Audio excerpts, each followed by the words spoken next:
Market में stop loss किस तरीके से लगाना है, कितना परसेंट लगाना है, इसके बारे में आज हम लोग समझने वाले हैं, सीखने वाले हैं। मार्केट में सबसे पहली चीज़ तो ये समझना ज़रूरी है कि स्टॉप लॉस, एंट्री, टारगेट और प्रॉफिट कितना बुक करना है, ये किसको कहते हैं। ठीक है, जिस तरह हमें किताबों के अंदर पढ़ाई जाती है, कोई भी चीज़ शुरू करने से पहले उस चीज़ को पहले समझाई जाती है ताकि वो चीज़ आगे जाके कोई परेशानी और उलझन पैदा ना करे। एंट्री का तो पता है, एंट्री का मतलब यह है कि जहाँ से हमें शेयर को ख़रीदना है। ठीक है, कोई चीज़ हम ख़रीदना चाह रहे हैं उस जगह को हम बोलेंगे एंट्री, जिस जगह हम ख़रीदना चाह रहे हैं। ठीक है, कोई चीज़ ख़रीदना चाह रहे हैं कहीं भी ख़रीद ले, ऐसा नहीं है। उसके लिए जो रूल पढ़ाया गया एंट्री का, बिल्कुल वही जगह ख़रीदना है। टारगेट का मतलब क्या है? टारगेट का मतलब ये है कि हमें इस शेयर के अंदर से कितना पैसे निकालना है। ठीक है, यह है टारगेट। स्टॉप लॉस क्या है? स्टॉप लॉस का मतलब यह है कि अगर हमें हमारी तहकीक के मुताबिक इस शेयर के अंदर नुकसान हो जाए तो हम कितना नुकसान को बर्दाश्त कर सकते हैं। बहुत सारी चीज़ें ऐसी होती है ना, हम अपने एतबार से सोचते हैं वो चीज़ सही है लेकिन बसा वक़्त वो गलत हो जाती है।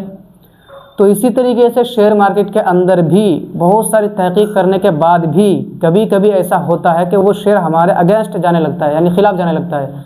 हमने तो सोचा था ये शेयर जाएगा ऊपर, लेकिन वहाँ कोई बुरी न्यूज़ आ जाती है, या फिर बड़े बड़े जो सेलर है बैठे हुए मार्केट के अंदर वो जानबूझ करके गिराते हैं, जिसकी वजह से शेयर नीचे जाना शुरू हो जाता है।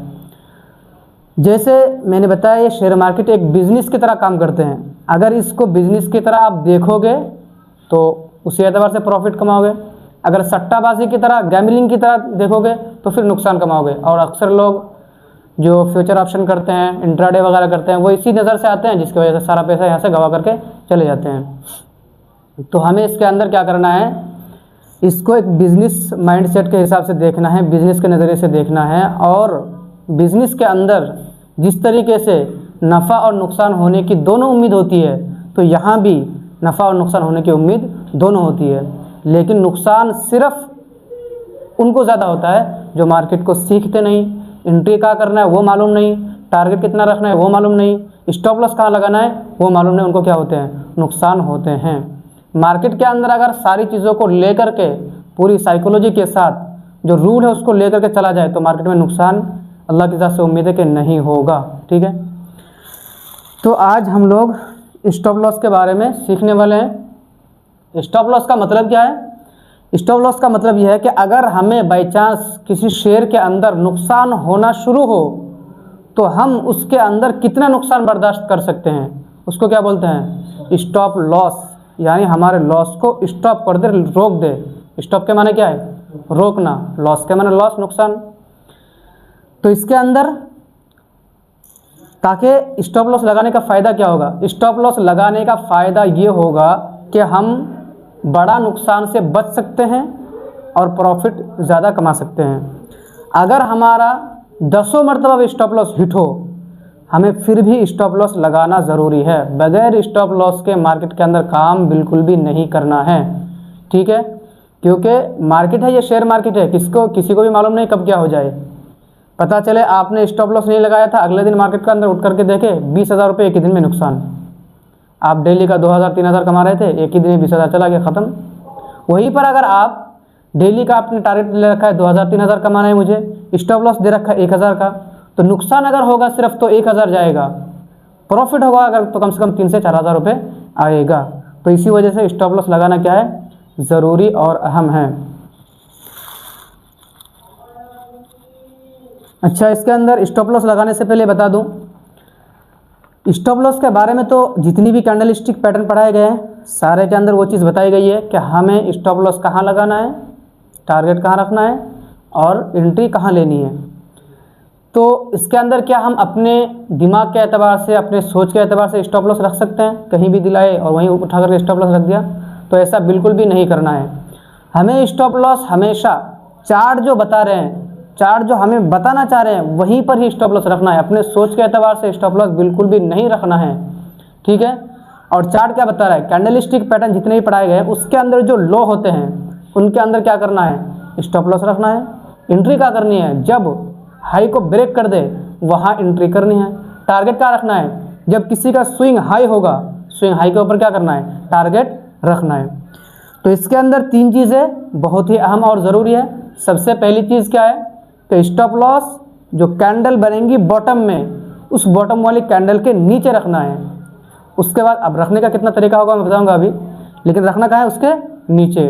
एंट्री कहाँ करनी है, वो कैंडल को कोई ग्रीन कैंडल ब्रेक कर दे तब वहाँ करनी है एंट्री।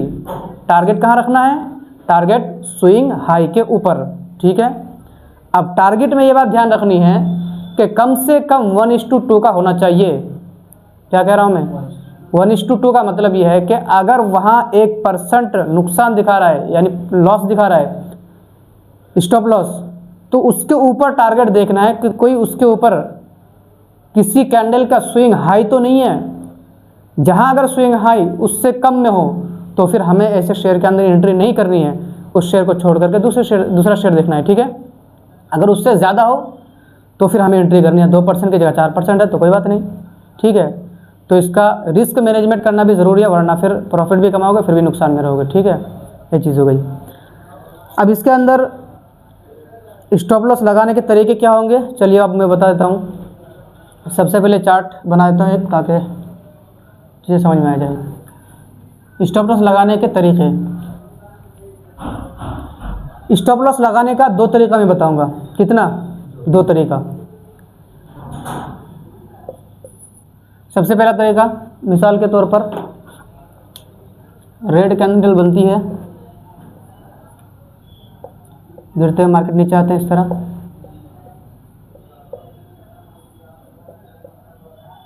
यहाँ बॉटम में बनती है कोई ग्रीन कैंडल,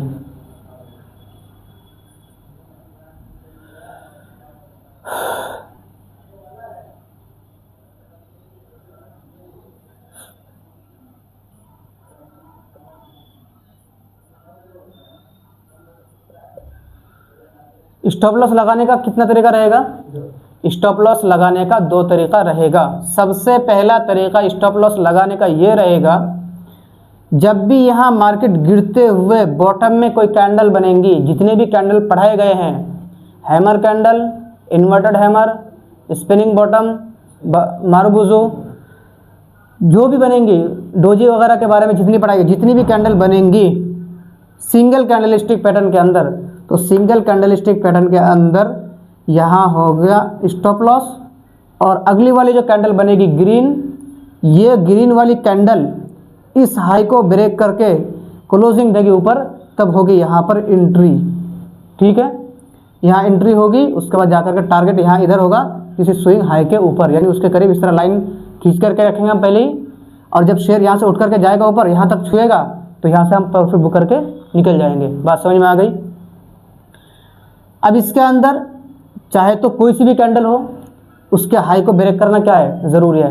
एक अहम और बारीक बात समझो इसके अंदर, ये बार बार जो मैं बात दोहरा रहा हूँ कि ये वाली जो कैंडल बनेगी, अगली वाली कैंडल, ये अगली वाली कैंडल इस हाई को ब्रेक करके क्लोजिंग देना चाहिए। इसकी क्या वजह है, हर कैंडल के पीछे मैं जब भी पढ़ाया हूँ ये चीज़ बोला हूँ ना, तो इसके पीछे की क्या वजह है, अगर इसके नीचे क्लोजिंग दे तो हम एंट्री कर सकते हैं या नहीं कर सकते।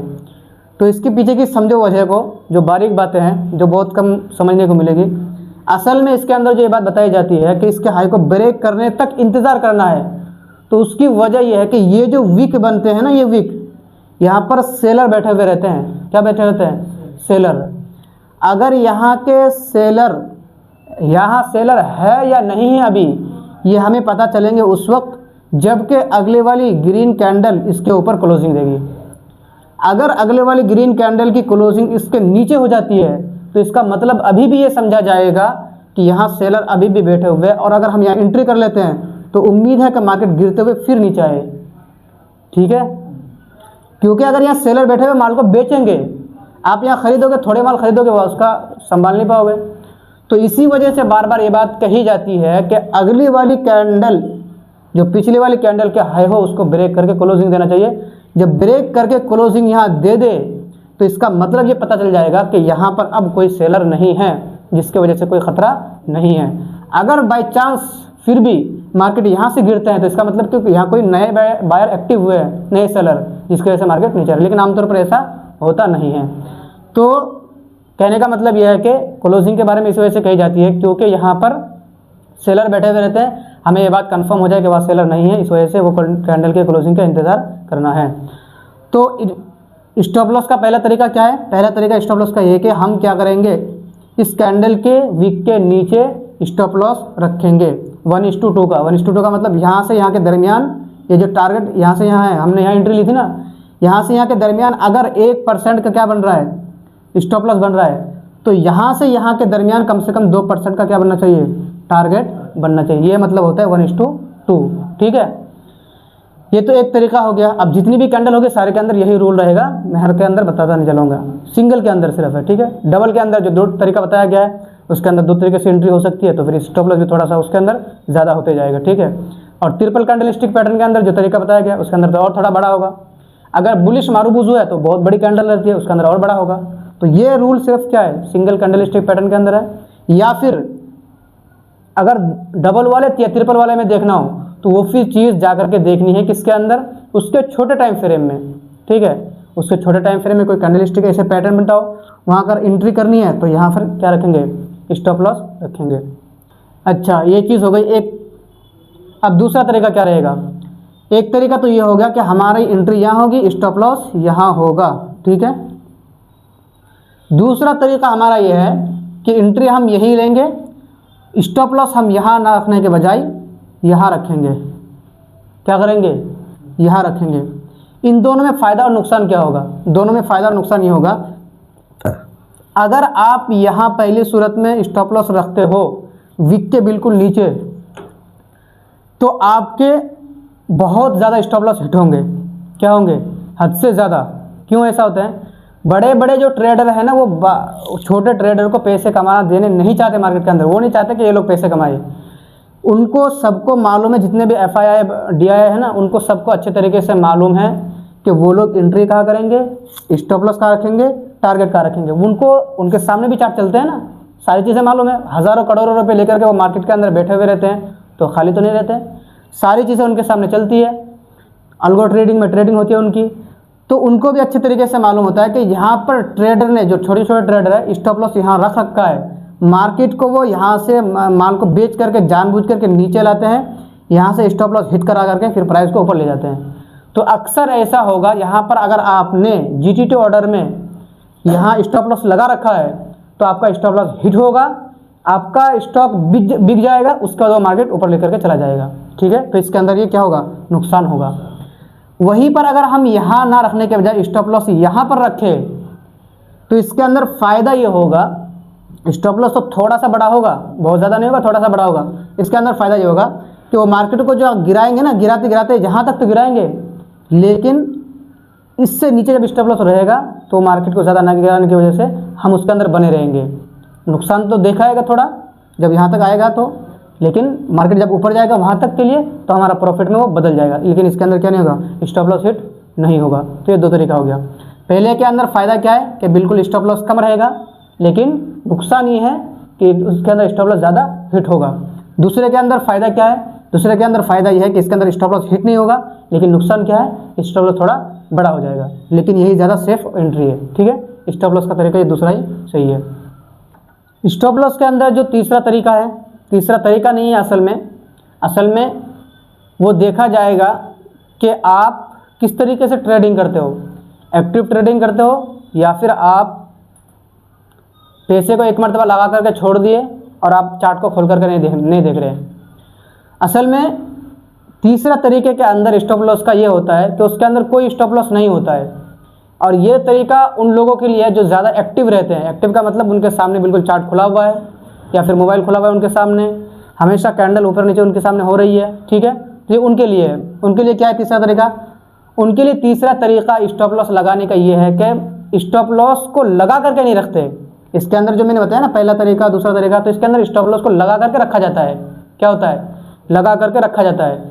GTT ऑर्डर आता है उसके अंदर, जिस भी ऐप के अंदर खरीदोगे बेचोगे आप ब्रोकर ऐप में, तो GTT ऑर्डर के अंदर होता यह है कि 1 साल तक के लिए पूरा ऑर्डर लग जाते हैं, खरीदने का भी बेचने का भी, स्टॉप लॉस कहाँ रखना है वो भी, टारगेट कितना रखना है वो भी, ये सारा 1 साल तक के लिए। ठीक है, तो ये जो तरीके बताए गए हैं ये तो GTT ऑर्डर के अंदर होगा। ये उन लोगों के लिए जो मार्केट के अंदर ज़्यादा एक्टिव नहीं रहते, लेकिन वो लोग जो मार्केट के अंदर एक्टिव रहते हैं और वो ये चाहते हैं कि हमारी बिल्कुल सेफ एंट्री हो और उसके साथ साथ हमारा स्टॉप लॉस भी बिल्कुल हिट ना हो या बहुत बहुत कम हिट हो। तो उसके लिए तरीका यह है कि उसको स्टॉप लॉस लगाने की बिल्कुल भी ज़रूरत नहीं है। वो करेगा क्या, वो करेगा ये, जिस तरीके से हमने इस तरीके से मार्किंग करके वो रख देगा, ठीक है। और यहाँ स्टॉप लॉस के बारे में सिर्फ अपने दिल में सोच ले कि इतना स्टॉप लॉस रखना है, ठीक है। अब अगर बाई चांस मार्केट गिरते हुए नीचे आए, क्या करें, मार्केट गिरते हुए अगर नीचे आते हैं तो वो लोग तो जानबूझकर मार्केट को नीचे गिराते हैं, तो उसको स्टॉप लॉस यहाँ हिट नहीं कराना है। क्या नहीं कराना है, हिट नहीं कराना है, बल्कि उसके छोटे टाइम फ्रेम का इंतज़ार करना है। उसके छोटे टाइम फ्रेम के अंदर देखना है कि वो कैंडल क्लोजिंग हो रही है या नहीं हो रही है। मिसाल के तौर पर अगर ये डेली के टाइम फ्रेम के हिसाब से एंट्री ले रखी थी और उसको क्या करना है, स्टॉप लॉस देखना है, तो उसको आना है 1 घंटे के टाइम फ्रेम पर, ठीक है। 1 घंटे के टाइम फ्रेम पर आकर के देखना है कि कहीं इसके नीचे जो हमने स्टॉप लॉस रखा था या सोच के रखा था उसके नीचे कैंडल की क्लोजिंग तो नहीं हो रही है। अगर 1 घंटे के अंदर कैंडल की क्लोजिंग हो जाती है तो उसको स्टॉप लॉस हिट कराना है और बाहर निकल जाना है, ठीक है। हिट कराने का मतलब ये कि बेच देना है, क्योंकि उसने अगर नहीं लगा रखा है तो इसका तो अचानक तो हिट नहीं होगा, ऐसे ही नहीं होगा, उसको क्या करना पड़ेगा, बेचना पड़ेगा। तो उसको बेचना है और निकल जाना है। और अगर वीकली के एतबार से कर रखा था तो डेली में आकर के देखना है कि डेली के एतबार से जहाँ पर हमने या जहाँ पर उसने जिसने भी ख़रीदा होगा अगर वहाँ पर स्टॉप लॉस रखा था, वहाँ अगर डेली के एतबार से कैंडल की क्लोजिंग हो जाती है तो वहाँ उस शेयर को बेच करके निकल जाना है। तो कहने का खुलासा और मतलब ये है कि अगर कोई लोग एक्टिव ट्रेडिंग करते हैं तो उनको क्या नहीं करना है, स्टॉप लॉस लगाने की ज़रूरत नहीं है। अगर उसको स्टॉप लॉस के ज़रिए से ही निकलना है, और जो निकलना ही चाहिए जैसा कि मैंने बता दिया, चाहे जितने बार भी स्टॉप लॉस हिट हो, तो उसका तरीका यह है कि वो छोटे टाइम फ्रेम पर आकर के जाकर के चेक करेगा। अगर डेली का ले रखा है तो 1 घंटे का देखे, 1 घंटे के अंदर कैंडल की क्लोजिंग जैसे ही नीचे हो जाती है तब क्या करना है, बेच करके माल को निकल जाना है। अगर वीकली का ले रखा है, वीकली का मतलब कि 1 हफ्ते के अंदर प्रॉफिट बुक करके निकलना है, लेकिन डेली के चार्ट पर देख रहा है कि मार्केट बराबर नीचे गिरते हुए आ रहे हैं और उसने जो स्टॉप लॉस सोच रखा था उसके नीचे आकर के कैंडल की क्लोजिंग हो चुकी है, तो अब क्या करना है, माल को बेच करके निकल जाना है। तो ये तरीका हो जाएगा स्टॉप लॉस का, ठीक है।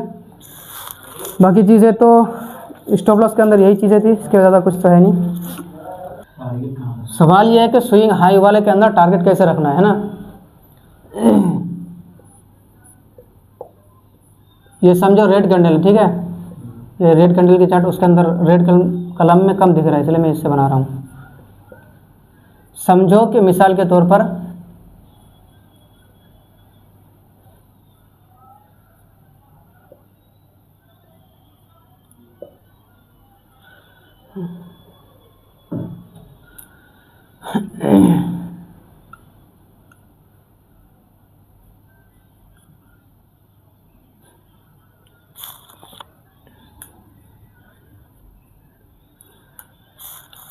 सवाल यह है इसके अंदर कि स्विंग हाई के अंदर एंट्री टारगेट कैसे रखना है, ठीक है। सबसे पहली बात तो जैसे ये चार्ट ऐसे बनेंगे, क्या करना है, चार्ट बनेंगे, हमने चार्ट के अंदर सारी चीज़ें देख ली, क्या चीज़ें, हलाल हराम, जिस भी शेयर के अंदर हमें एंट्री करनी है वो सारी चीज़ पहले देख लेनी है।